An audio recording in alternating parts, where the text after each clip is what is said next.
Legs got numb. Why? Well, I had an accident a while ago, and it's still a little sore. What'd you do? I worked out too hard. Right. Yeah, when I had a herniated disc. I'll still feel it every now and then. What? Sorry? Herniated disc? It's like a swollen disc that's pushing up against a nerve. Oh. That puts your entire leg out of commission. It sucks. Ugh. Sounds painful. You're talking about your sciatica? Yeah, my sciatica. That sucks. Sciatic nerve, yeah.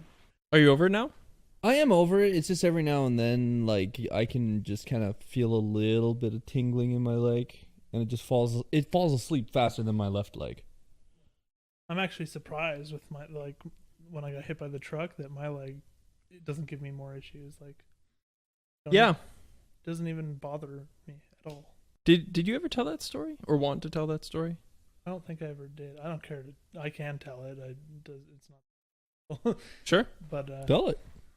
did I tell it? Maybe no. Probably not. I don't think you did. So when I was in grade 10, I was 14 or 15, I think, somewhere in there. That would make sense. Summer of grade 10, a week after grade 9 ended, was going around riding ATVs with my friends. I lived in the country, so we were at my one friend's barn, and we were doing hay and shit. And Doing hay. Doing That's what hay. the kids Whatever. are doing these days. we're baling, or not baling, we're stacking hay in the barn and such, and so we were helping my friend do that, and then we ended up going to just like an old quarry that was full of water. Yeah. So we went swimming there. And so the first part of my day that ruined is I jumped into the quarry with my phone. Oh, Had nice. no cell phone. Then we were heading back to my other friend's house through the trails, not on the main roads. And my friends were way ahead of me, and there was like a bunch of dust and everywhere. So I slowed down quite a bit because I was like, oh, I can't see like if there's a road coming up that we're crossing or anything. And so I slowed down because I actually did finally see a stop sign coming, and I stopped like at the stop sign, and then waited for some dust to clear. And the road that I stopped on, basically it was like the trail went straight across, but the road was on a 90. Like it was a 90-degree turn in the road where the trail crossed. So like I couldn't see anything coming anyways. It was the middle of July in Ontario. So like the grass on the side of the trail was like 6 feet tall and stuff, and the trees are all out. But like I looked, couldn't hear anything, couldn't see anything after all the dust had settled, and I started to go. And as I started to speed up and got to the middle of the road, I saw something out of the corner of my eye, and it was a big white Chevy Silverado. Ooh. And it was literally right there. And then I blacked out for about 5 seconds during the initial impact. Woke up on the ground in front of my ATV and the truck. Like, fuck, I'm like lucky to be alive. Like, ripped my helmet off, grabbed the front of my ATV, stood on my good leg, then tried to put weight on my bad leg. And of course, I'm in shock. So I just fell down, and I was like, oh, fuck. And I looked, and the skin was literally like peeled to either side. Like banana peeled, kind of? Kind of, yeah. Like if you were to cut a Split banana it. in the middle and just like peel the skin back. Yeah. And all you could see was the white bone in the middle. Woohoo! And a pool of blood, as well as Hit you blood hard. squirting out of the Oh, middle. God. Yeah, there was a lot of blood everywhere. I was sitting in a pool of blood. So was it just like a break, or like what like Okay, you just slashed open? So I actually ended up knowing the guy because he was a neighbor, lived down the street from my house, and his son went to school with me. But anyways, he had what ended up happening is when the truck T-boned me, the front of the truck, do you know those tow hooks that are in the bumper? Yep. Well, they'd gotten in an accident earlier whenever they had the truck and had cut off that tow hook. So Okay. it was basically just a rough piece of metal sitting outside of the bumper. Oh, So no. when it hit me, it literally grabbed the skin, and as I rolled on top of the truck, just ripped it open. As well as the initial impact broke my tibia and fibia, I believe those bones are called. Yeah, broke that just right under my knee, as well as shattered my kneecap. But like, that's not a big deal compared to the Who rest. needs kneecaps? Yeah, exactly. Brutal. But yeah, so tried to stand, couldn't, saw all this blood and stuff. He came running out and was on the phone already, like calling 911. And then he was just like surprised he hit me, like didn't even look at my leg, and I kept saying like my leg, and he's like what, and looks at, holy fuck, and like rips his shirt off and throws it on my leg. Yeah. Which probably ended up helping save my life, because Yeah. it was like there was a lot of blood coming out. So I guess he must have hit an artery with the like the you metal can- would have cut through people on the thing can't see my scar, but it's literally like there to there. Oh yeah, it's like a foot long. I Yeah, can like foot and a see like a half. bump on your leg when you do that. That's muscles from after. That's I don't even know how to explain that. But basically, so then he called my dad. My dad knew who he was, and I had to yell at my dad through the phone at what road I was on, because even though I was like in shock or anything, like I knew exactly where I was, which was amazing for like the middle of nowhere. Yeah. So I was able to like yell at my dad and be like, I'm on this road heading towards my friend's house. And he's like, oh, okay. And so he came and started yelling at me. He's like, you shouldn't have been on the ATV. Like, what the fuck were you doing? And so it was about, I don't know, that's when time started to get woozy, because like to me it felt like everything was happening so fast, like from being hit to my dad showing up to the ambulance and everything showing up. Right. That's the adrenaline. But it was about 45 minutes, the whole length of this whole thing. Yeah. So my friends never came back. They didn't know what happened till way later. What else happened? I sure hope they got to see you in the hospital. Yeah, they came and saw me in the hospital. Okay. But they didn't come back to the site. I think they were worried that the cops were gonna, because we were all underage, so they were worried that like if they rode back, cops would be like giving them tickets or making them so they couldn't get their license or whatever. Either way, got into the ambulance. Apparently my mother had gotten into the ambulance too, but You don't remember at all, eh? I didn't see her at all until so I got into the ambulance. The ambulance said, we're not taking him to this one hospital. We're taking him to this hospital, but he's not going to be treated there. We're taking him to that hospital to get on a helicopter to fly to this other hospital that's way better, like an hour and a half away, which ended up being like a 15-minute helicopter ride. Yeah. But it would have been an hour and a half to drive. Right. So like, once again, time for me is like all of a sudden we're there at the first hospital. I feel myself like, and I'm like conscious enough to know like, okay, I'm out of the ambulance and I can like see myself going into the helicopter.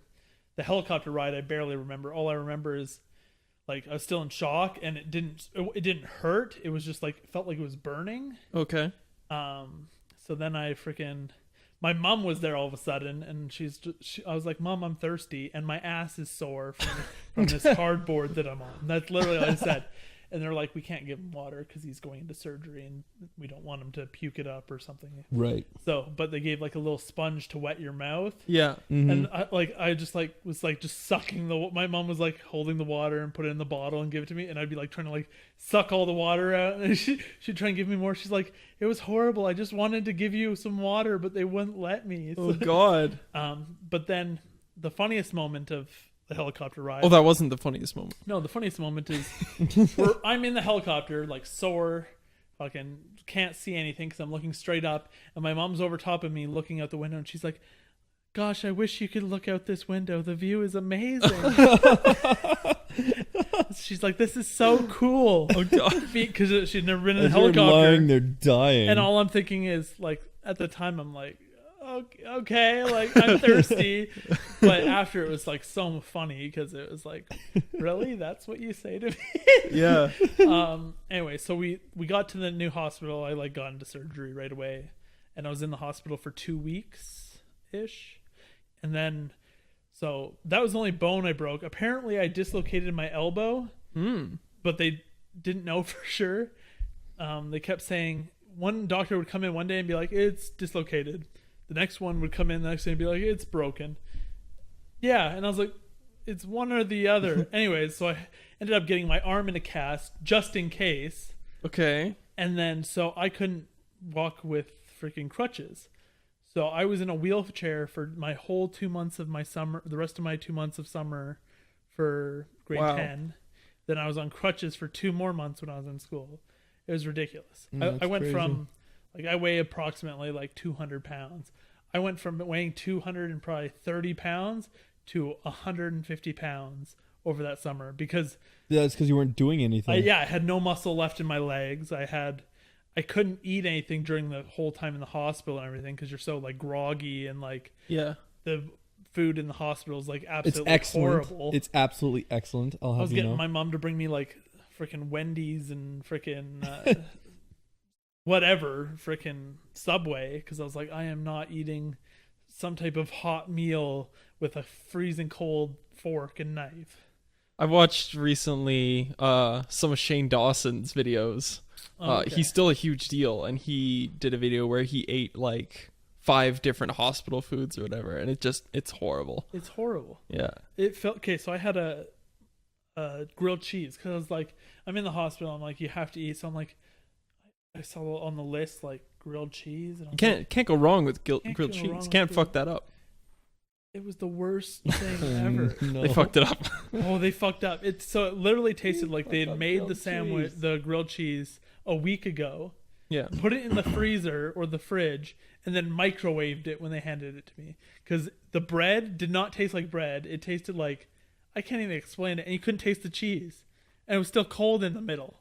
It was horrible. It was the worst grilled cheese I'd ever had. Oh my god.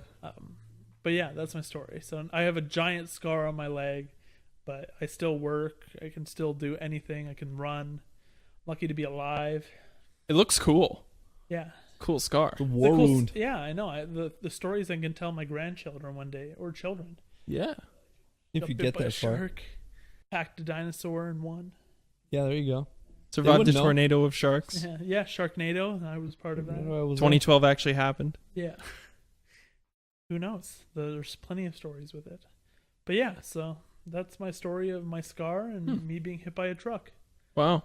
So a little bit worse than little sciatica to the leg, I'd say. I mean, right now I have I had bolts in my leg. That was the worst, actually. No lie. So I could feel for when I had the bolts in my knee, or right below my knee. There was 3 of them, and I could feel them under my skin, Mm. and it felt like the worst feeling ever. Like that was worse than being in the hospital. It felt like some sort of like invasion, right? Not invasion, but like anytime it'd move or your skin would stretch, you would just feel it underneath, and it just felt.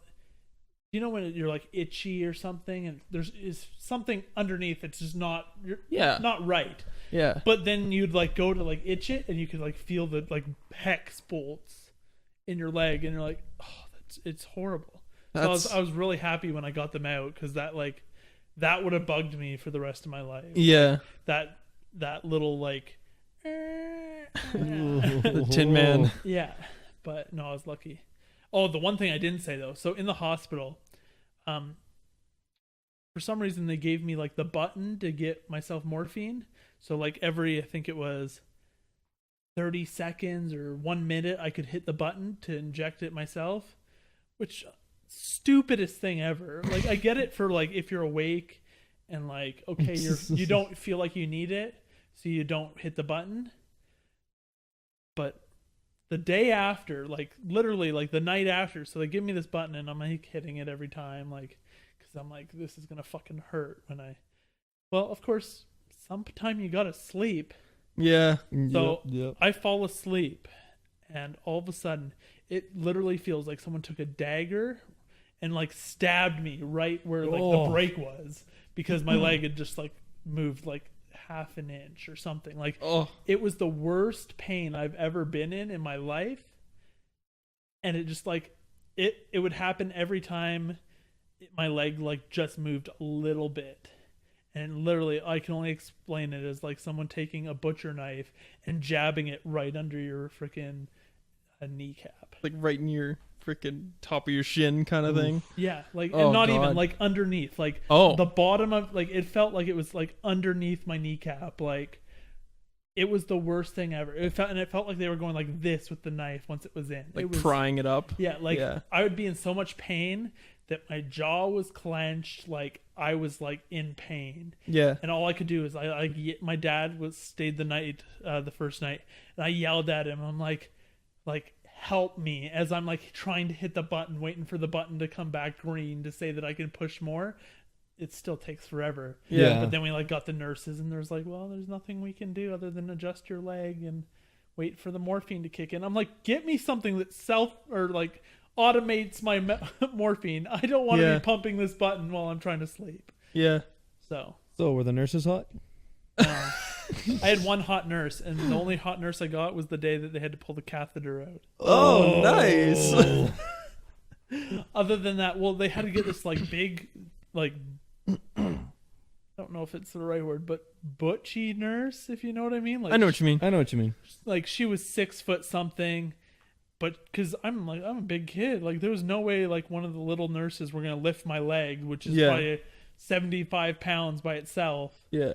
Over when they're trying to like adjust the pillows and everything or clean the sheets. Right.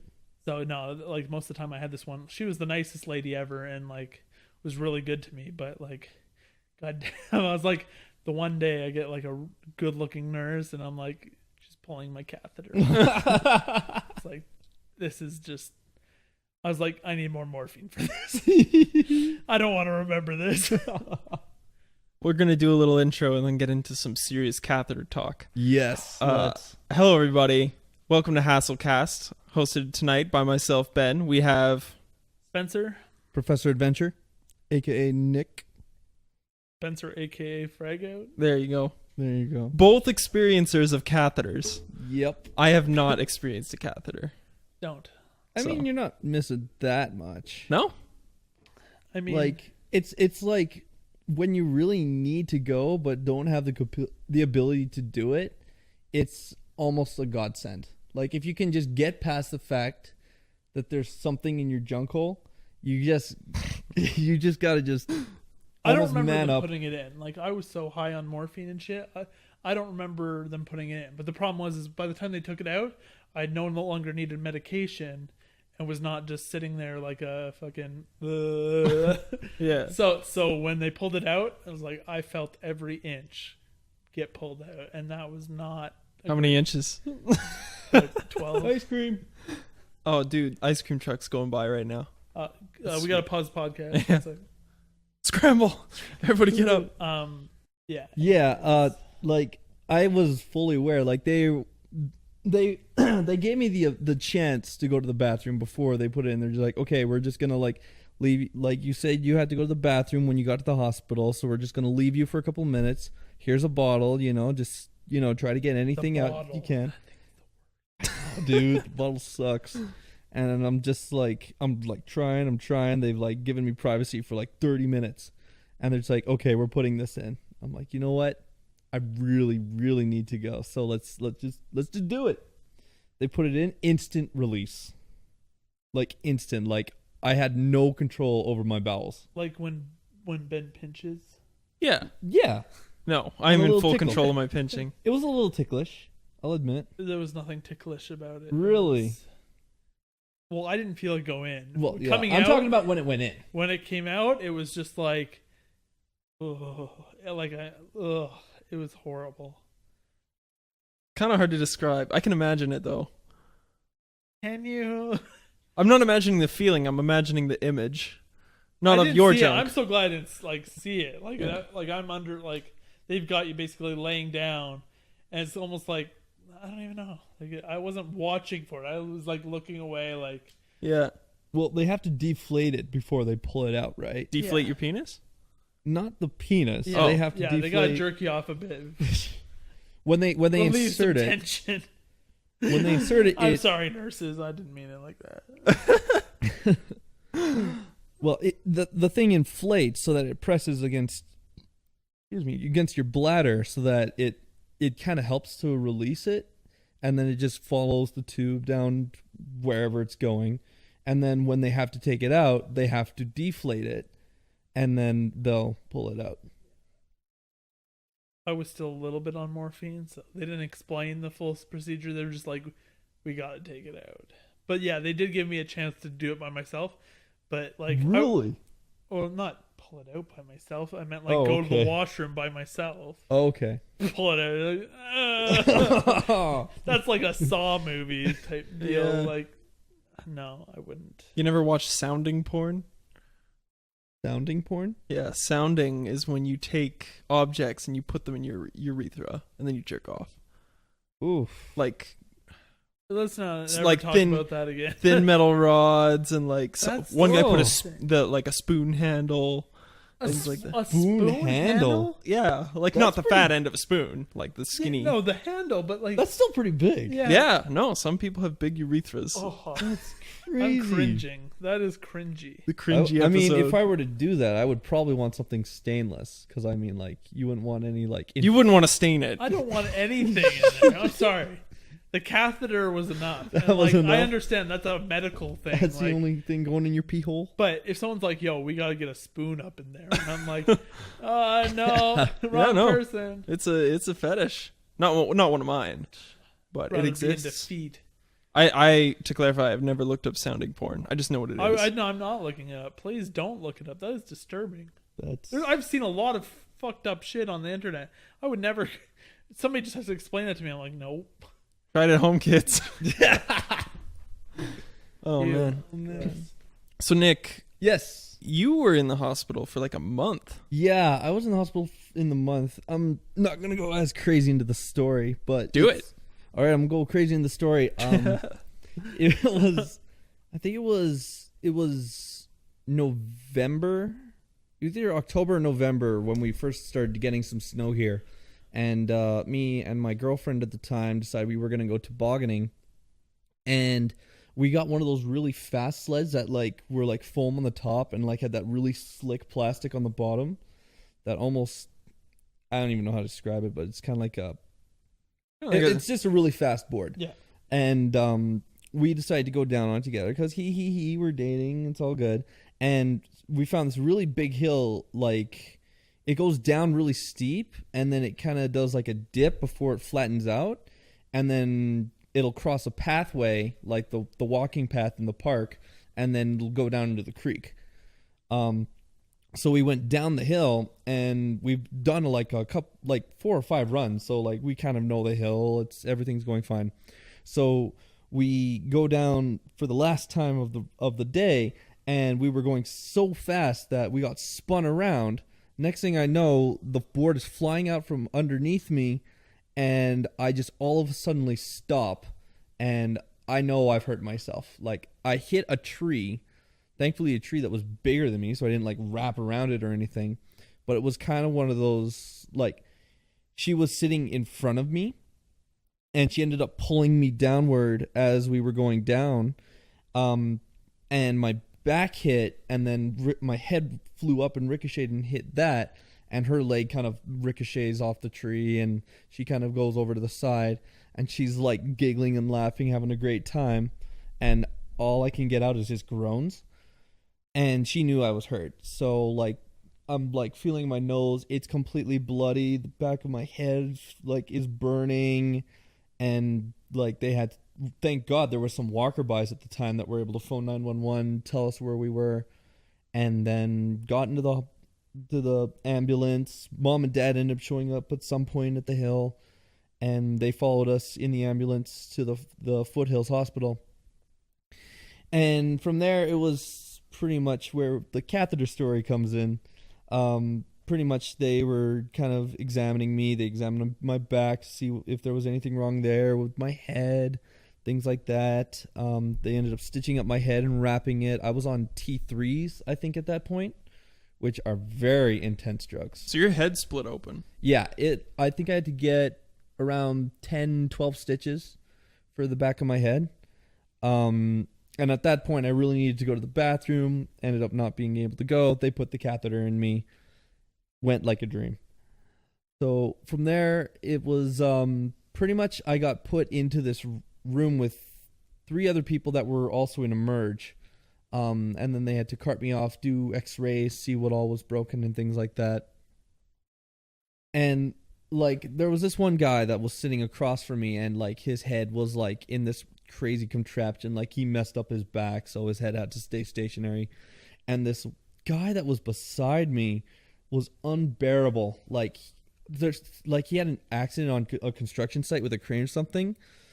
But like he was noisy, he was disturbing, he was constantly saying like, "This is the worst, life sucks." Very negative. Very, very negative, to the point where I'm not getting any sleep. Yeah. So I'm like asking them like, okay, if there's any rooms that open up, please, can I get into one of these rooms? And I eventually did get in one of them, but just the time, just like, while he was there and I had to sleep beside him, it was just the worst sleeps I've ever had. Also, big disappointing is this was 2012 December, and found out that our dog had cancer, so they had to put her down. So I remember a very distinct memory of them bringing the dog to the hospital so that I could say my goodbyes and, be with her before they sent her off. That was a rough one. It was very rough. Yeah. My girlfriend stayed with me through the entire hospital ordeal, which was really nice, and I had like lots of support through friends, and even like some of my coworkers at the time, like were coming by. One of my welding heads brought me like a whole gift basket and everything. It was really sweet. It just kind of was one of those things where I had to stay on my back.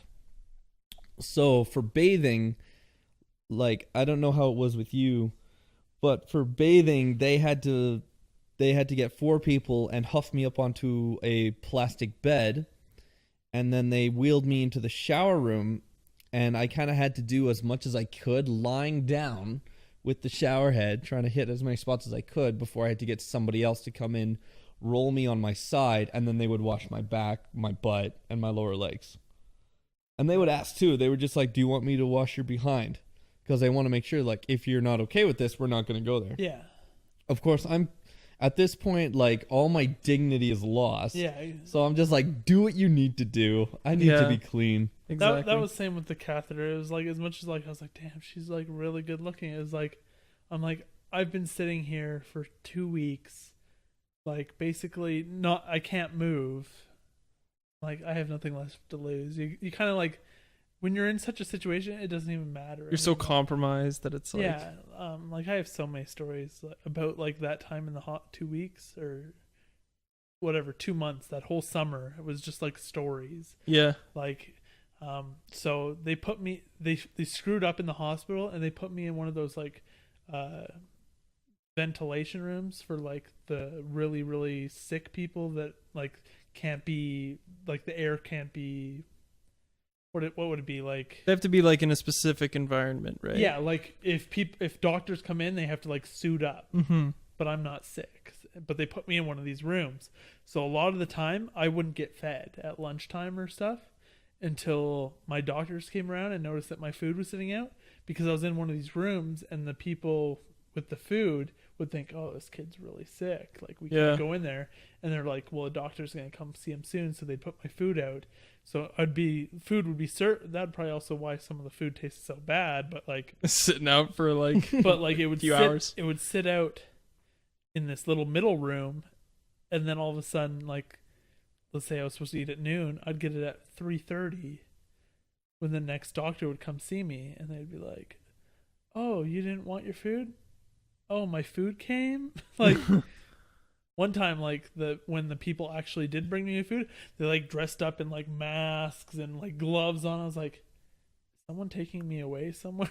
Like, oh man, it was brutal. It was a very, like, I understand what you mean. Like, it is a depressing thing being in the hospital. It really sucks. Like, it's hard to be motivated and excited to be there, even if like you're healing well and stuff like that. It's just like, after 2 weeks, I couldn't wait. I was just like, please get me out of here. Like, I still couldn't walk when I was out of the hospital. Like I said, I was in the wheelchair. And then for my whole summer, I was sitting in a wheelchair, and my whole house had to be altered by my dad and the insurance company, basically, so that I could live. Yeah. Like, my room usually was upstairs. I had to move my bed into my dad's office on the main floor. So I'd be woken up at like 6 a.m. every day from him typing on his computer. Oh, But like at the same time, I'd go to bed at like 6 p.m. because I was like, there's nothing for me to do. Like, yeah. and I was so like still internally exhausted that like I would sleep Yeah. for that 12 hours. Although that ride home was an amazing feeling when you're just like, I'm finally getting out of Yeah. here. I'm finally going to a familiar place. Yeah, and home was nicer too because like I lived in the middle of nowhere, so like friends were more likely to come see me. Like I had my family there every day now. Like my family was huge support, my sisters included.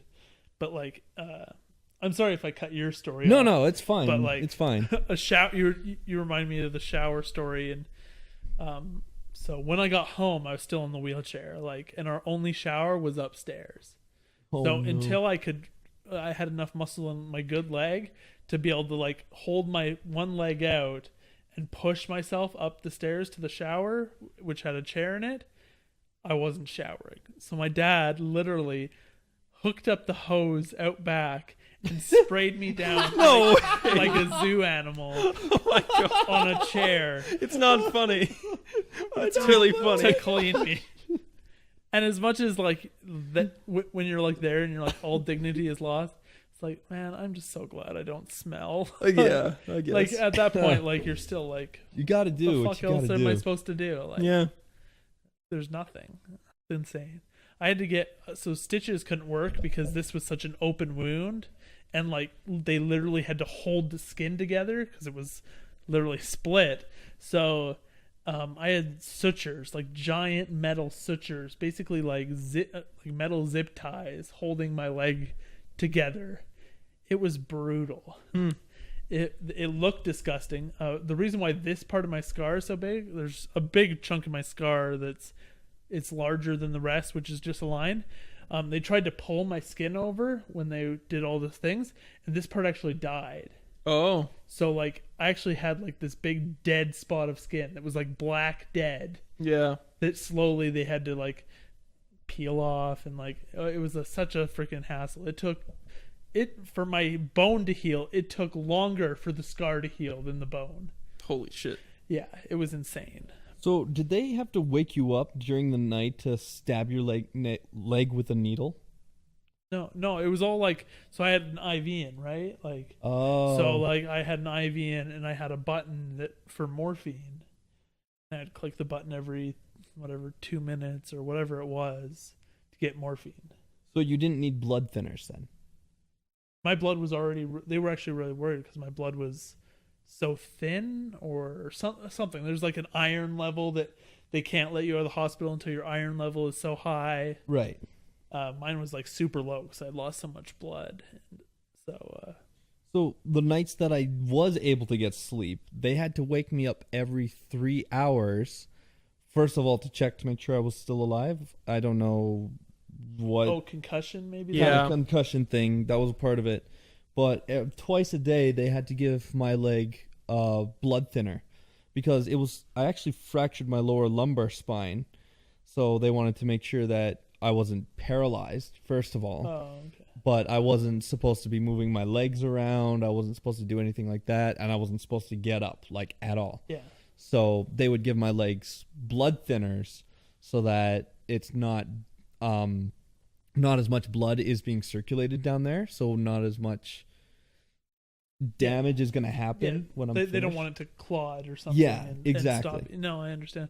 I don't know. I think they were worried about it and they checked on it, but it never, like, they never saw any signs to be worried about it, so that I was kind of okay there. The doctors did an amazing job of like putting it all back together, other than whatever that one muscle is there. But I think that's just from the scar, being such a big scar. It's like putting pressure on where the muscle would usually just lay underneath. That's the only reason why I think that's like that. But I take it you had to do a lot of physio and stuff to learn how to walk. Well, took 3 months to learn how to walk again. Like to actually be able to like hold yourself up, because for sitting for 2 months with doing nothing, Yeah. the first time you stand up again, you're so lightheaded.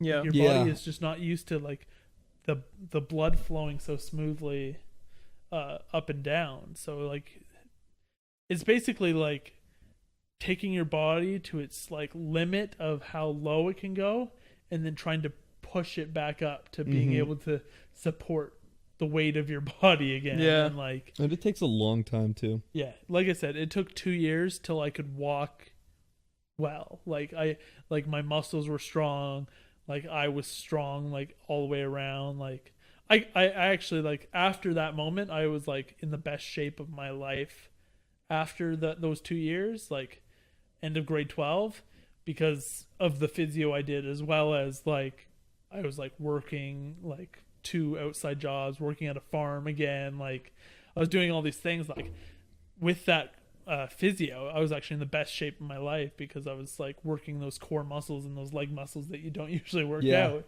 But that was just so that I could walk again. So, yeah, it's insane. It's insane how your body learned to do that by itself as a kid, and then trying to relearn it like when all of a sudden you couldn't. It's insane. That happened to Sarah right around the same time, like in high school. Yeah. She had an issue with her leg that was constant pain. And in her family, it's just, you know, you're not made of chocolate. You're not going to melt in the rain kind of thing. Yeah. Like, tough it out. Yeah. And she was just always in pain and always telling her mom about it. And eventually her mom's like, okay, we'll get you checked out just to give you peace of mind. Gets her checked out. The doctors are like, yeah, we don't see anything wrong. But she's still in pain. Yeah. And the doctors couldn't find it. And they eventually found this specialist who did a proper examination. And they discovered she had a tumor in her knee. What? Yeah, a benign tumor. Like it wasn't cancer. Cancerous, yeah. Okay. But she had a benign tumor in her knee, and it was like preventing her from walking. And so she went through surgery and had it removed, and everything was good.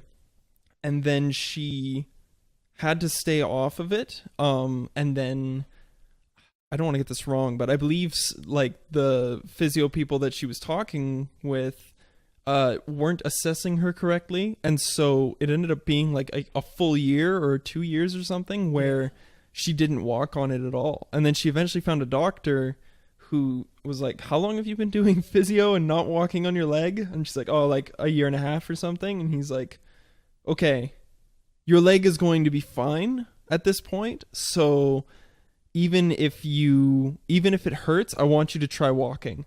And she started walking, and it's like pins and needles and like shooting pains. Yeah. And she's like, it hurts so much to walk. And he's like, okay, I'm going to do some tests. So he did some tests, and he's like, yeah, your leg is fine. Your leg just forgot how to be a leg, essentially. He's like, you just have to train your leg to work again, because all of the nerves, all of the muscles, it's been so long that since you've used them, because she was on crutches. Yeah, that's crazy. That you just need to figure out how, like, trick your brain to learn it again. And he was right. Like, she was feeling like phantom limb. Yeah. Like what people feel when they lose a limb. Yeah. So, yeah, it's crazy. Huh. A lot of hospital stories going on here. Yeah. Yeah.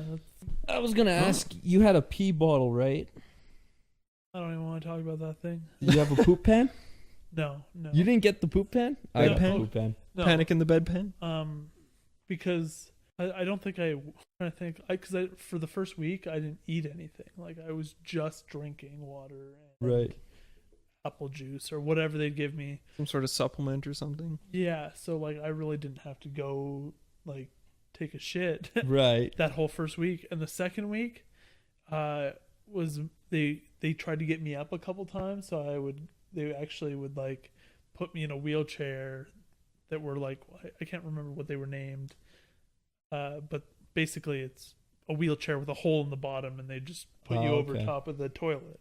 Oh, like in that James Bond movie where they smash him in the balls. yeah, but a little bit, a little bit more civil. Yeah. But yeah, so I never got the pan, thank God. But pan sucks. It doesn't shape your butt at all. Yeah, no, but that bottle, like sometimes, like first of all, it pissed me off because it was like, no, It was too small. Oh, I'd overfill it. I gotcha. I see. Too small for you. Yeah, It couldn't fit in the rim. Well, that and it, like I would overflow the bottle.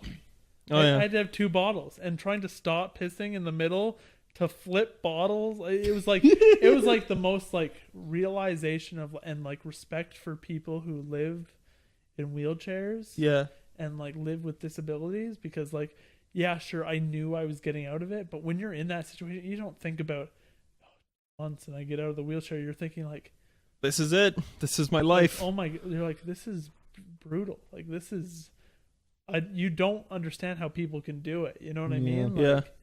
It was different once I got my hand out of my cast, because then like after that 6 weeks or whatever, it was better, because then all of a sudden I could start doing things again. You know what I mean? Like then I didn't have to have somebody push me in the wheelchair. Yeah. I could move myself, and you get that more mobility. But like, Bit more freedom. but when you literally like get out of bed, like stand up, like need your family to come help you put pants on and a shirt and everything, like it's brutal. Like, It is brutal. I Like, definitely know that struggle.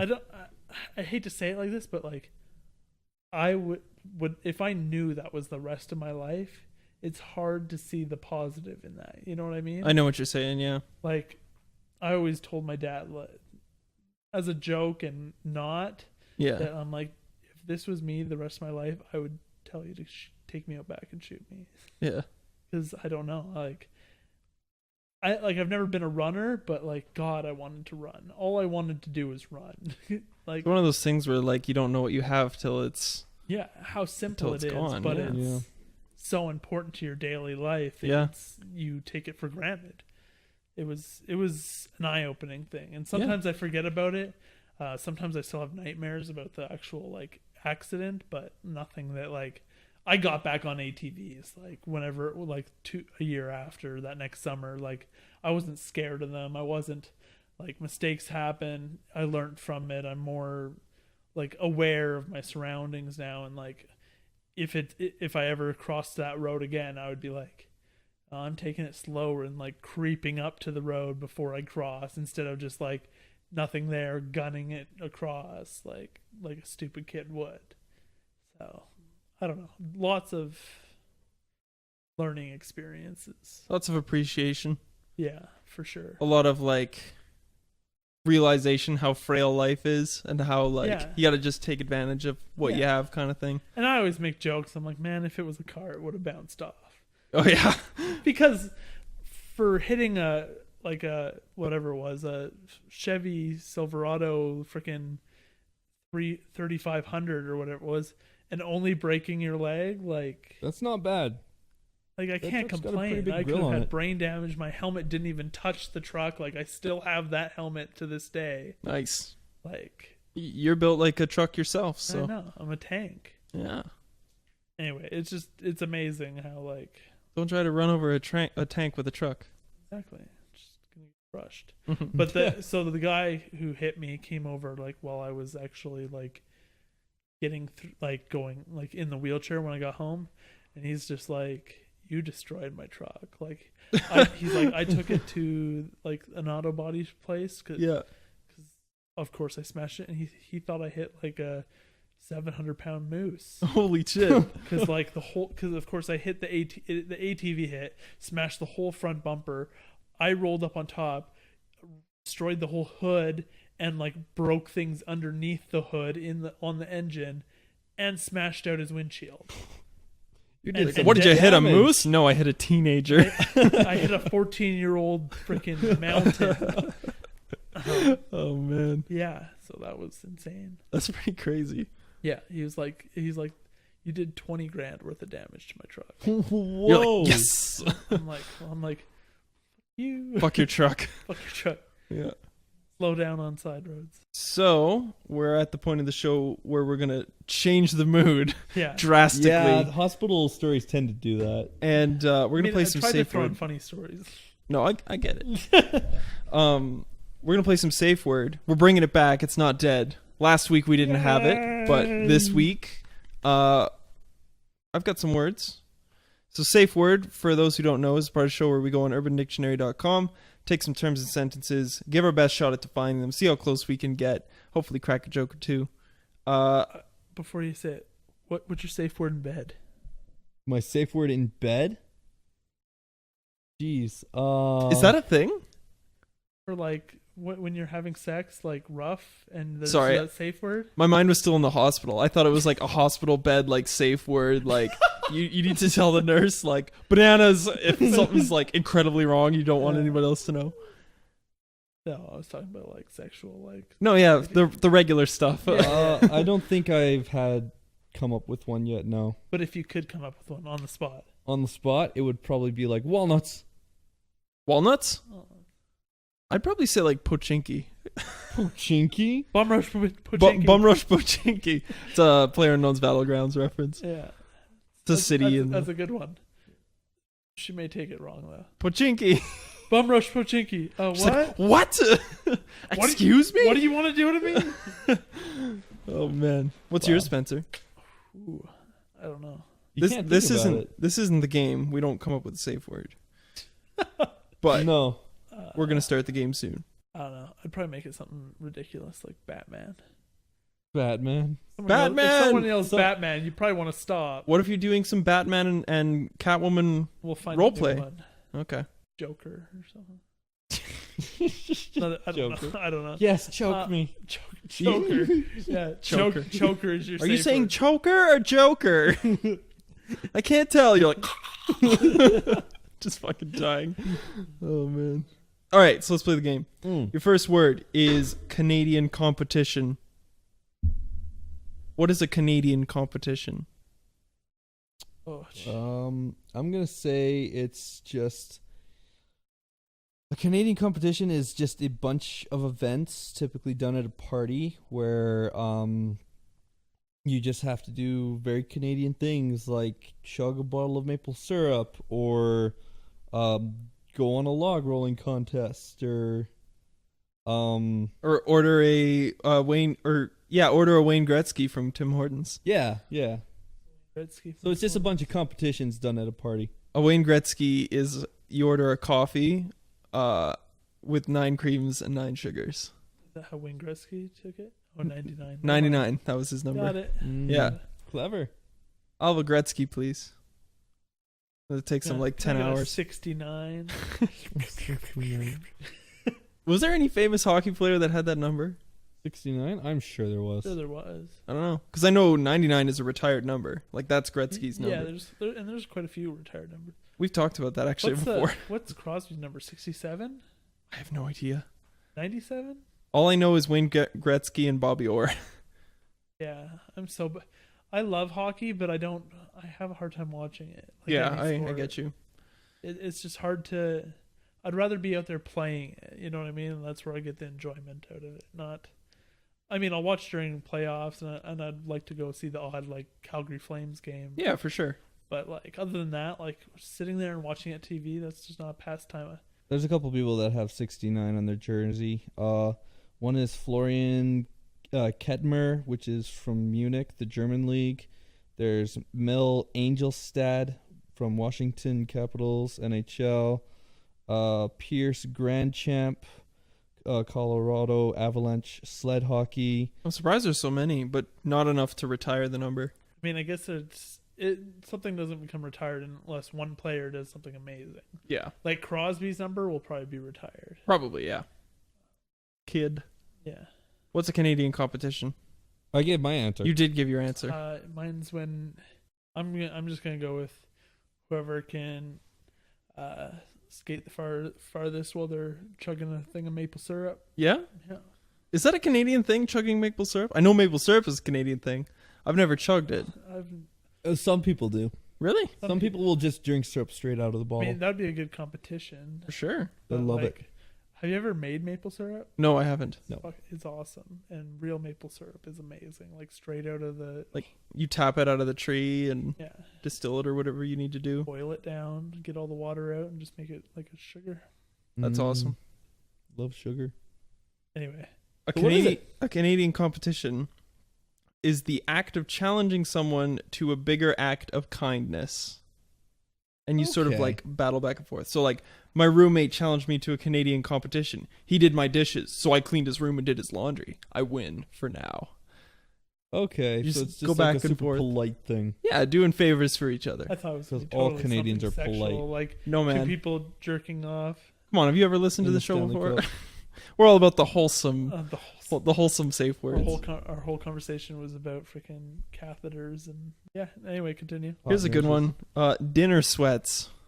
Oh, Dinner sweats. dinner sweats. What does it mean when you've got the dinner sweats? Oh, that's when you eat so much dinner that you're just having a big old sweat fest.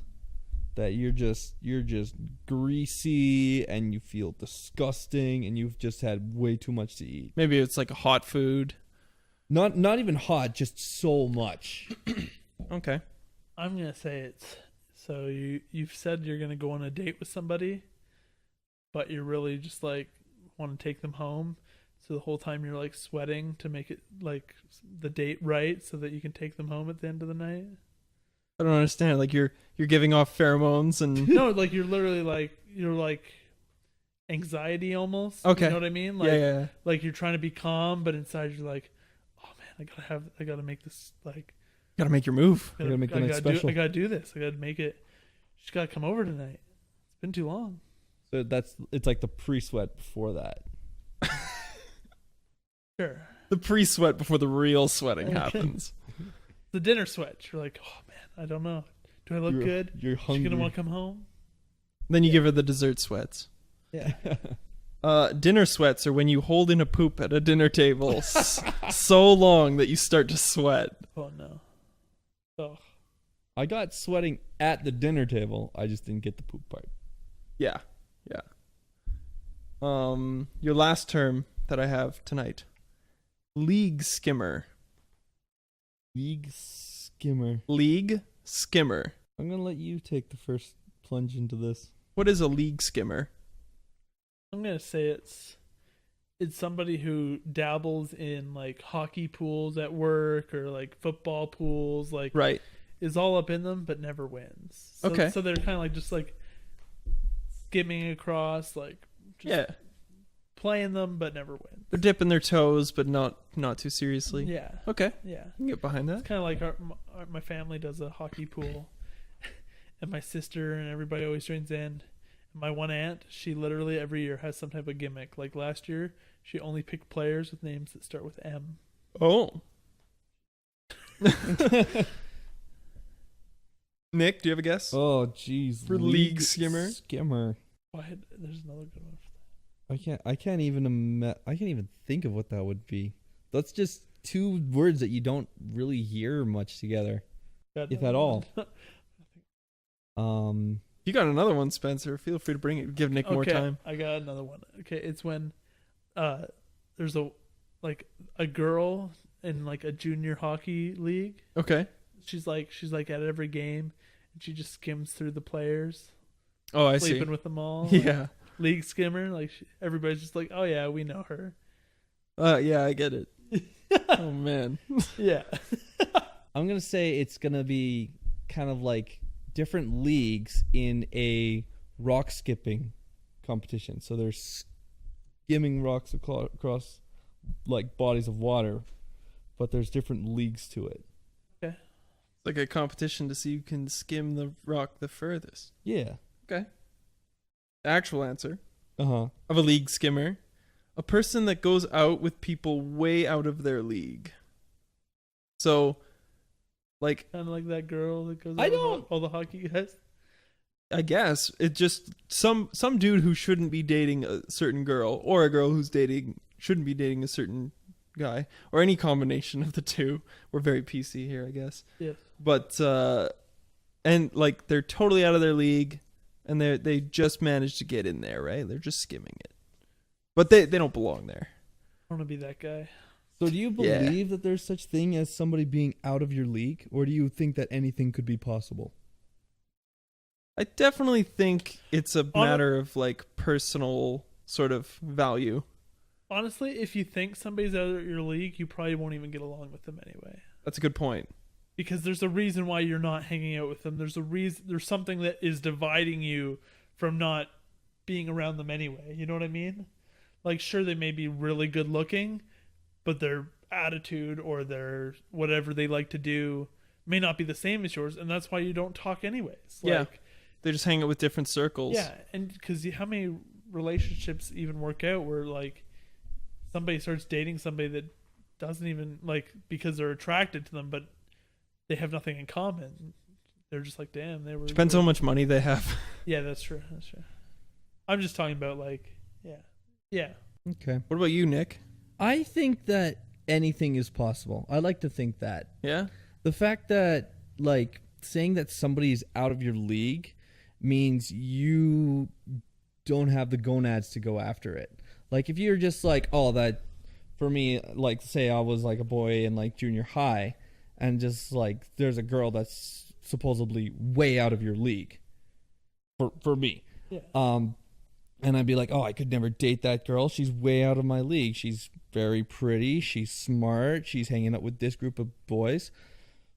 Those facts just seem like excuses not to try. Yeah, no, I get what you're saying. And a lot of the times I think you're right for like it's an excuse not to try, but in my opinion it's I don't know. In my opinion, if you're not hanging out with them to begin with, maybe you just don't know them. That's definitely a fact, but to me it's more you guys have nothing in common. Right. So, Nick, would you say that Scarlett Johansson is in your league? I mean, I am working in movies. Yeah. So anything is possible. That's a good point. I'd do her. I mean, I'm more of an Olivia Wilde fan myself, but Why I mean, Scarlett Johansson's freaking I like Olivia. You can like whoever you like. I'd let her suffocate me between her boobs. So speaking of dating, Not dating anybody. I'm dabbling in the online dating. Oh. Oh no. Anyway, Oh no is right. So, Oh, no. So I've set I up am myself. too, so I know. I've set up myself with this account on an internet dating website. Plenty of fish. No, it's Match.com. Oh, so so you're actually So, paying for it? I actually paid a little bit of money towards it, and I just want to. It wasn't much. It was $10 a month for 6 months. So over the course of 6 months, $60? I've paid $60, and that's it. That's as much as money as I've dropped. Pay to play, bad game. It's a very bad game, and I'm very, very steadily losing the battle. But there's this girl that I met. I didn't meet. Microtransactions. I got messaged by at one point, and like we started talking on Match, and then eventually we exchanged emails, and we started chit chatting. She ended up being somebody from Turkey that was buying and selling art, and that she was coming back to Calgary like within the month or so. And like it's just she talked about like some of her favorite hobbies, like hitting those slopes in like the Kananaskis and things like that. And like everything seemed like it was almost that too good to be true, but I was gullible. So I was believing all of it. Up to the point where she sent me a message saying that she got mugged the day of her flight and she needed $900 so that she could get a flight from Turkey back to Calgary, and her uncle couldn't pay it because he has cancer and has to pay for like chemo, and she's going to try to scrounge up as much money in Turkey as she can, but I have to cover the rest. So immediately I'm like, no, there's no way. No, There's no way. Yeah, it's a scam. Just recently, I have been emailed with the exact same message oh yeah, on a different account. Really? It happens all the time. Exactly the same. Oh, man. They all so I've used Tinder and that Plenty of Fish because Yeah. they're free and it's whatever. Like most of the times you just go on there as a joke anyway. And yeah, so many times No joke for me. you're paying for it though. said most of the time. And yeah, most of the time. Sometimes you get somebody like I've made like I wouldn't say friends, but people that like they're good people. I just never was interested in dating them. But like it's I've had accounts. So this one person, really good looking person, like pictures and everything. And you're like, oh yeah. And immediately, as soon as I see like 1 to 2 pictures, I'm like, scam. You got a radar for that kind of thing? I've been on it for a while. Okay. No, but like it kind of like their like description or bio or whatever, it's kind of vague, but or has like too much information. Okay. And just the way they write it is just like, you didn't write this. A real human wouldn't write that. Yeah, exactly. So anyways, this girl had me believing it was a real person for like, at first I'm always skeptical. I'm like, scam. But then like after the first like 10 messages, usually if they don't ask for something, I'll be like, okay, so I'm talking to a real person at least and not an automated bot, because there's a lot of just bots out there. Yeah. Ha ha ha, not talking to a robot, right? Yeah. Anyway, so I was talking to this person, and so all of a sudden she's like, I'm not looking for a relationship, I'm just looking for a hookup. I'm like, that's not why I'm on here, but I'm not gonna say no. No, like, of course not. I'm like, if those are actually you, you're gorgeous. Yeah. And so then she's like, oh, well, let's exchange numbers. I'm like, sure, like I can block the number if it is a scam. And then she's like, so then she starts talking to me like, and it was actually at the last Halo event. Oh, really? So me and Devin were laughing at the messages because she's like getting all like sexual and like that, and then starts sending me pictures. Whoa. Oh shit. And I'm like, this has got to be. I'm like, by then, like it almost was like, it was again like too good to be true, and I'm like, this is fake. I'm like, they're now gonna ask for a dick pic, and I'm like, there's one thing I know: girls don't want one. No, they so don't. I'm like, this is a scam to try and blackmail you. Should have sent her a picture of Devin's dick. I didn't know, but I was just like, so immediately after she sent these pictures, she's like, or she or he, I'm guessing for the way everything was going, me and Devin were like, it's a guy scamming with these pictures. Anyway, so we were like laughing and whatever, and yeah, she's like, oh, now it's your turn to send a pic, and I'm like, I'm at the mall. Like, I'm at the mall. I can't. I'm at a mall at an esports tournament. Yeah, like it's not me. We were laughing at that. I'm like, oh, I should send her my KD. Oh, dude, you totally should have. I know. But dope. Anyway, I got a better D for you. yeah. A KD. Oh man. Anyway, so like I just like, no, like I'm at a mall, like, and she's like, oh, that'd be so cool if you went to the bathroom. It's kind of like so bad, and I'm like, I don't send pictures. Like, I'm down for whatever else, like talking dirty, whatever, because whatever. Yeah. But I am not sending you a picture, especially I don't know you. I'm like, if we meet up somewhere first and like whatever, and you're real, sure, like maybe. But no, I'm not just sending you a picture. Like, what? Yeah. Blocked immediately. Oh. There you go. You can get away with sending a picture of your thumb from a tasteful angle. You can try to confuse everybody. them. We were all laughing after, like, man, you should just Google like a big black dick and send it to her. Or a like, really, yeah. really tiny one. Yeah, or like just a bunch, like whatever. I was just like, yeah, the KD one made me laugh. Just should have sent her a picture of your Halo KD. Oh god, that would have been gold. Yeah, it's like I can't send that right now, but I can send you this. Yeah. No, but it was funny, and it was just like the things people try to do to scam you on those things. It's Yeah. like Yeah. I literally just don't trust anything on it anymore. And like if the girls actually want to talk to you, they will talk to you. Yeah, for Yeah. sure. And so I've kind of just left it at that. I'm the person who swipes right on everybody, and then if I actually don't like somebody, I'll unmatch. But other than that, I wait for them to like start a conversation and see where it goes. I'll never start a conversation with somebody that, Interesting. because it's most likely bots. I'm a very picky chooser when it comes to swiping. Like I find swiping left a lot more than I do the right. See, I don't take it serious. Yeah. To me, it isn't. To me, in my mind, I'm not going to find somebody on there that is Like a soulmate. yeah, or even anything. Yeah. Like I've literally found 3 people that I've hooked up with on that whole Tinder or anything. Yeah. And other than that, like I just swipe right just to see who's either swiped right on me, either bots or humans or whatever. And then sometimes it's just for the funny conversations, For sure. like sending gifts only. Sending her KD.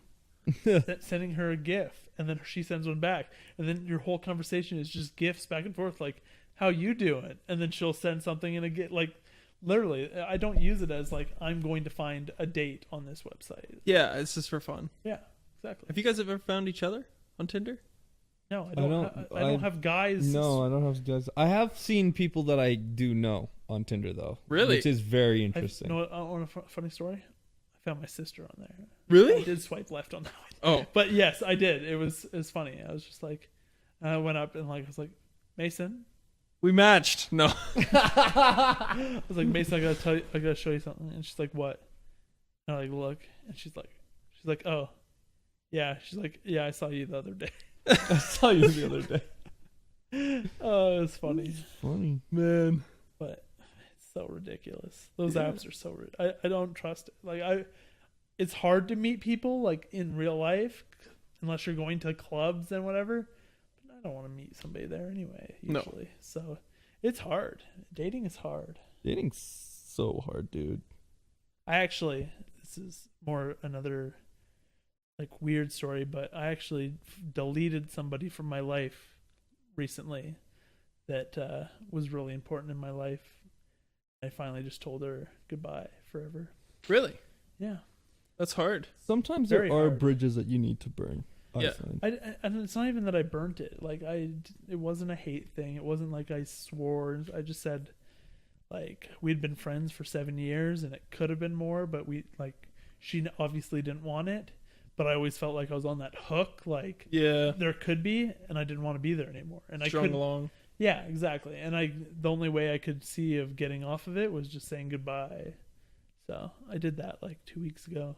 That's good. I've always told people that have asked me for like dating advice or something to like work on yourself, figure out who you are, Yeah. know yourself, and then find somebody to match you, Yeah. kind of thing. Yeah. Which, it's not like she wasn't a good match. Like, literally, she was my best friend for 7 years. Like, we could have done anything together and it was hilarious and fun. It was just that I wasn't willing just to be friends. You know what I mean? Yeah. Like, It's either all or nothing kind of thing. yeah, exactly. And so it was kind of like finally that time to be like, it's never going to be, you're in Ontario, I'm here. Like, I gave you chances and you didn't want them. So goodbye. Yeah.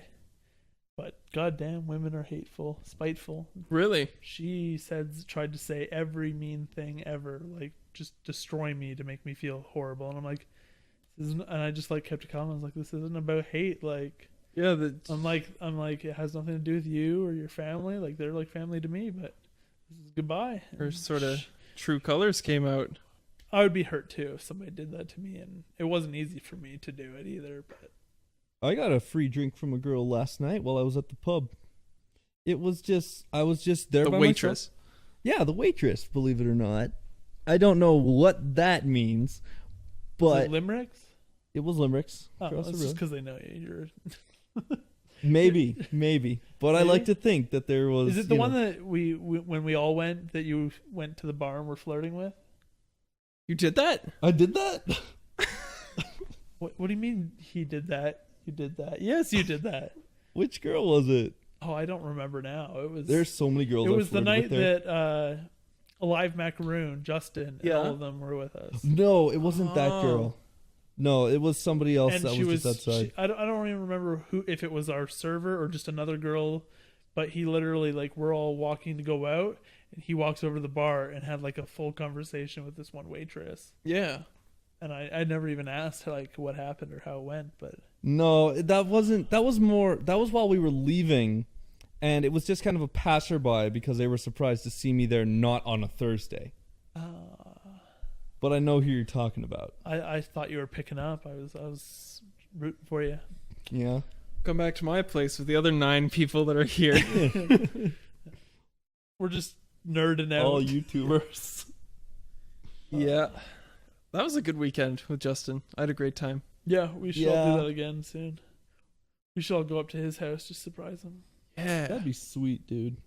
Yeah. Or a cool thing would be is if we can all like save up a bit of money and just rent like one room that we all stay in like the West Edmonton Mall. Oh, in the Fantasyland Hotel? Yeah. that would Just be All fun. rent a room like that has like a hot tub or something, because I Yeah. stayed in one of the frozen rooms or whatever, the ice rooms, and there was a hot tub and stuff, and we had like 5 people in there, and I was just like, dude, this is dope. Like, this would be so cool to do again. Yeah, I've never done that. How much are those rooms on I average? can't remember. I think between 5 of us, we each I'm gonna spent. switch up 'cause I'm like super curious. This sounds like a I think we great each idea. spent like $75, $50. Oh, that's nothing. Yeah. Well, it's something for some people, but Yeah. I mean, when It was like when $300 this for switched the up? night. for a hotel room, it's like, yeah, all right. Yeah. But like I was like, damn, if like everybody just pays a portion of that room, just Bring a sleeping bag. sleeping bag. We had like, it was funny because it was like the master bed, a bunk bed, and then we just put 2 chairs together for somebody. So it was just like packed. It was Yeah. hilarious. Oh, that's awesome. That's a great idea. Yeah. I'm pretty sure Justin would just go home.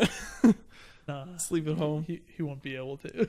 Tweet at us, Justin. Let us know what you would do. Justin, don't tweet us. Just come. That's at Alive Macaroon for those who are wondering who we're talking about. Yes.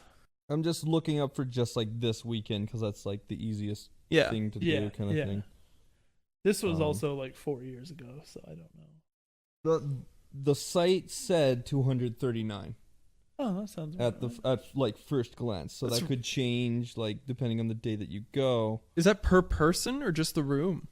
That's room. for 2 people for one night, $238. Wow. That's really reasonable. Yeah. I'm surprised. I was expecting like $800 or $900 a night. Well, I mean, it probably gets up there. Depends on how big of the room you get, right? Yeah, and if you're ordering room service Okay. or something. Okay, so 2 bunk beds, 2 large double beds, is $258 per night. Not bad. We could make that happen. Yeah, $258 for one night for like, 6 people or something? yeah. Yeah. We'll fit 3 people per bed. Fuck, on the big beds. Fuck. Here's Sleep in the a hot tub. Well- Gotta have a hot tub. We'll cuddle, all of us. Superior family room. That'll be the new like header for the HastleCast. Is this all in the bed, just like cuddling Yeah. Steven and like everybody? Here That'd we be go. so funny for I like, wonder the I header wonder on- if Steven would go. I don't know if he would. he would go. Yeah? I think we could get him to go. Here we go. 2 bunk beds, 1 large double bed, spa bath, hot tub, air conditioning, all the fixins, $438, fits 5 people. That's the one we did. It had the hot tub. It's Yeah. gotta have a hot tub. That's a must. Oh, Hot and we tubs are put great. doubles in there. Like it was like And that's for this weekend. it was dope. Definitely a good time. Definitely recommend it.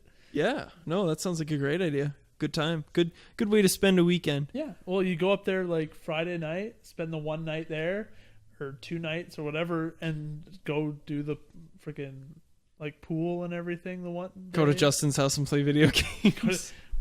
bring his video games to us. Yeah. Like, man, we drove all the way up here. The least you can do is freaking move your PS4, GameCube. I don't know. He's got a pretty tight set rig. Yeah, I know. He's got quite the setup. Like Does he? everything is like dedicated. Did you guys do videos? I haven't seen it. We did do 3 videos together. None of them have been released. Oh, And okay. they all would be released on his channel. Yeah. Yeah, I don't know what's happening with that. Well, Maybe we you better forgot tweet about at him. him. Yeah. Everybody spam him. Also, ask where his question period was, or ask him questions. Oh, his Q&A His video? his Q&A video that he was supposed to do 4 months ago. He was going to do a Q&A video? Yes. Easy. We gave him some really good questions. Yeah, he asked on Twitter for questions for a Q&A video, and then Spencer and I just like unloaded so many ridiculous like hypotheticals and stuff on him. He's like, Yeah. I regret this. Like, It was good. like it was just like somebody comes up to you and asks if you taste like an actual macaroon. Do you let them taste? Yeah, stuff like that. Like it was just That's like awesome. so random. That's amazing. We're right around a good point here. Do you guys have any like last minute stories you want to throw in there? The first time I played Banjo-Kazooie was in a hotel. Really? Yeah, that was the one in Drumheller. They had the When are we going to Drumheller, by the way? soon, before it gets cold. I like going to Drumheller in the fall, dude, because like nobody wants to go to Drumheller in the fall, so like the museum's gonna be empty. Yeah, but it's all about people watching too. How else are you gonna find your princess? How am I gonna find my princess? Yeah, if there's nobody there. I'm sure I could shout out one of the employees at the Royal Tyrrell Museum. Hey, how you doing? Ain't doing some dinosaur there, eh? Other than that, no real stories. Yeah, nice. Yeah, it's been pretty chill. Big CS:GO event that I'm holding Yeah, September 10th. September 10th. Yeah. All right. Regional finals for the World Gaming event. In the big world. Yeah, well, it's exciting because it's my first actual like paid gig in esports. What? Trying Yeah. this stuff. Yeah, I know. You got to go in there with like the glasses and be just like frags in the house. Frags in the Frags house. in the house. People may run. And that's it. You didn't, That's it. you didn't People get- may you run. didn't get it? You yell frags in the house. Oh, because of a frag grenade. I get it. Yes. Okay. I'm glad that let's end that there. Oh man. Yeah. Brutal. I was just looking up because I don't have a gravy boat for this week. Do either of you have? I have, like, I don't know if he's a well-known artist. I have a song, but it's by somebody who's really popular, but it's a really good song and has a really good meaning to it. So you want to do both, or do you want to take the spotlight? What's going on No, here? you can take the spotlight. I can take the spotlight. It's probably yours is probably better than mine, so maybe you. Well, I should- know mine's, but no. For those who don't know, Gravy Boat's part of the show where we give a song recommendation for somebody who is a little bit less known, as well as the artist recommendation, and we put it in a playlist on our YouTube channel, which you can find if you so desire. Is it up to date? I think I'm missing last week's, but otherwise, yes. I can't remember the name of my song. I can Oh, only think okay. of the band. Take it away, Spencer. You got this You go one. ahead. I'll get next time. You Google it. We have time. All right, I'm gonna Google it. I'd have to Google mine anyways because I know who sings it, but I don't. The song or the band is Logic, the rapper. Oh yeah. And the yeah. song is the 1-800. It's the suicide helpline is what the name of the song is, Yeah. and it's basically about just Man, Logic has his own Vivo. yeah. That's what I mean. He's a big, like he's not a small time person, but it's a really good song. Like I can't even remember 1-800-243. I can't.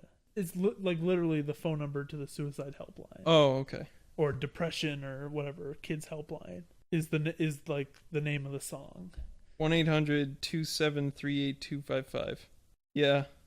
It seems like nothing he has is like under 10 million views. Yeah, Or no, that one is, but still. big time. Big time. Check him out. Check out Logic the Rapper. Screw it. Maybe he won't make it into our playlist, but it doesn't hurt to go check it out if it's a good song. Oh, that was the name of it. Okay. You got it? I got it. Hit it. So the band's called Raw. They their sound is really interesting. They're almost like an Egyptian rock. Okay. And So raw as in RA? RA, and that's it. You gotta type in Raw band to find it, because you just put Raw, you'll get like a bunch of tomato recipes. But faulty. What? Tomato recipes? Yeah, if you just type in Raw, RA? RA, you'll just, the number one result is like about tomatoes. That's bizarre. But Faulty Information was the song I was looking at on their Black Sun album. So raw faulty information? Yeah. And their tone is just like Okay. they have a bunch of like really interesting sounds to it. Like it almost sounds like a band out of Egypt that was like starting rock, but they're an American band. That's so interesting. All right, so raw the name of it? The song? Faulty Information. Raw faulty information. Go ahead and check out our Gravy Boat playlist. It should be in there by the time you're listening to this, unless I fucked up. And while you're in that playlist, go check out our other song recommendations. We do at least one a week. So there should be at least 30 in there. I don't know. This is like episode 38 now or something. Something like that. That's crazy. I should say that like when I say Egyptian, I mean like more like the instruments they use Okay. sound very Egyptian. Like they've got Yeah. like the chimes and they've got different woodwind instruments and things like that. Yeah, for But sure. they also add like a rock twist to it. Cool. That All right. is cool. Well, do you guys want to plug your channels before we wrap up? All right. Check out Professor Adventure. I'm on YouTube. I do Let's Plays of old educational video games. You can follow me on Twitter, on Facebook, Instagram, and I just love doing Let's Plays of these old time games. So if you're looking for nostalgia, drop on by. Name's Fragoute, twitch.tv/Fragoute, youtube.com/Fragoute, and my Twitter is twitter.com/JUS_Fragoute, and all of those have an E at the end. Yeah, Fragoute with an E. Yeah. Fragoute. Sweet. All right, well. And then you can check out HastleCast. That's right, you can. HastleCast. We're on all the media platforms. Specifically, we want you to find us on Twitter, YouTube, and iTunes and Google Play. iTunes and Google Play are where you can download all our podcasts for free if you want to listen to them on the go. But we also have all of them on YouTube if you just want to like set it up in your place. Maybe do a little laundry, listen to some dudes talking, get a laugh. At work, you know. Yeah. I listen to basically podcasts at the ASMR for your ears. Oh, yeah. Hopefully we sound okay. Thank you so much. We'll see you next time. I gotta pee so bad. Thanks for coming, guys. Bye-bye.